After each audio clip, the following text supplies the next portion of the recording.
I'm going to show you how to do them at home. Yes, we are, actually, you and I. Pastéis de nata, which means?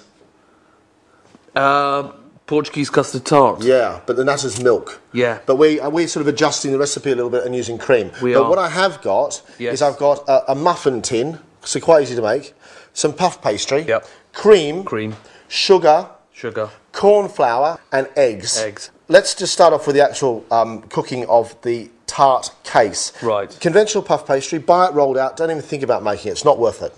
Take a ramekin, any type you like, and you just want a decent round disc which is going to sit inside your muffin tin. You don't need to grease the muffin tin because there's huge amounts of butter in your puff pastry. Take out the puff pastry and push it into the... If you just push that in for me, that would be really nice of you. I'm pushing it in, sir. Yeah. Once you've got any tart like that in a mould, you put greaseproof paper on top, and then really stick it into the corners and push it in so that it doesn't bubble up too much. And then fill it with lentils. Fill it with lentils. Can you use any type of lentils? Yeah, I use dried chickpeas or lentils or anything like that. People go to huge expense to buy... Baking beans, don't they? What for? Use dried beans, you use them again, rice, whatever you like. You've done that beautifully. Thank you very much. And luckily, I've got one done already. Into the oven at 200 degrees for about 15 minutes, and then we're done. I'll leave those to you. Thank you very much. And we're going to move over here. Once we've done that, sir. Yes, sir. We have our little tart cases. So these are part baked? They are. So you just take your paper and lentils out. And remember, you can recycle this paper and make very attractive earrings from it.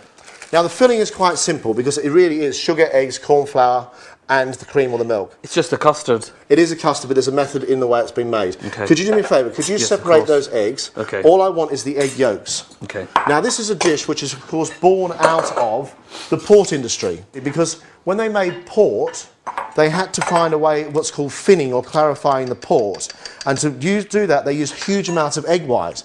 And the byproduct of that was the egg yolk. Right. So the egg yolks were left over, and some very clever person up in Porto thought, what do I do with all these egg yolks? And they turned it into tarts. It is astonishing how much food has been sort of happy chance, serendipity if you like. Clever, isn't it? Small amount of your cream or milk in the bottom of the bowl, and add that to your cornstarch to it, and then stir it, but don't stir it too much because the cream will thicken very quickly. So this isn't like a conventional custard? No, not at all. Quite different. Yeah, you've got to, well, that's the whole idea. The corn flour, the cornstarch helps it thicken up pretty quickly. Rather than returning it to the heat and doing it that way. How are you getting on there, slow boy? I'm, you know, not a professional chef. I think you'll find when it comes to being funny, I'm quite good. Add the sugar to your egg yolks. Do you need all six, sir? Yes, please. And then as you do the last one and I finish off the rest of the recipe, we whisk that up to go yellow and sugar. You want the sugar to be taken up by the egg yolk. You don't want to just add the sugar to that. Do you know when I do this, I realise I've put on so much weight doing this programme. Really? Yeah, my belly wobbles. Can I just say I find that very attractive? Do you? I do. Mix that together. So your egg yolks first and sugar, your corn flour and cream together. Stir that around. That's not too lumpy. You didn't do anything with the corn flour. Look.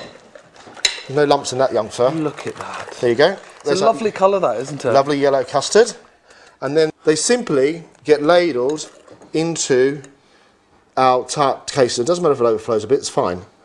And that will that sort of gently rise up and settle? Yeah, it sort of rises up then goes back down again, but it needs to be a huge amount of egg, otherwise it won't set. Now, cleverly, because I'm a prepared person, right, I would usually put these into the oven at 200, again for about 20 minutes, but because we have the magic of television, and we have to have it ready. And it is magic, ladies and gentlemen. It is magic.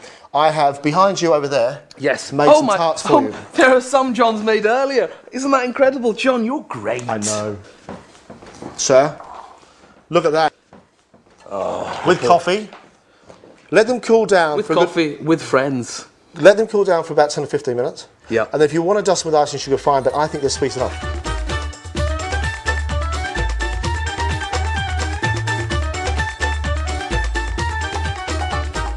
Do you know what, John? In a world of mechanised food production, it's lovely to see something that's so just rustic looking. There's something really appealing about a tart like that. Yeah, I think we all enjoy a tart from time to time.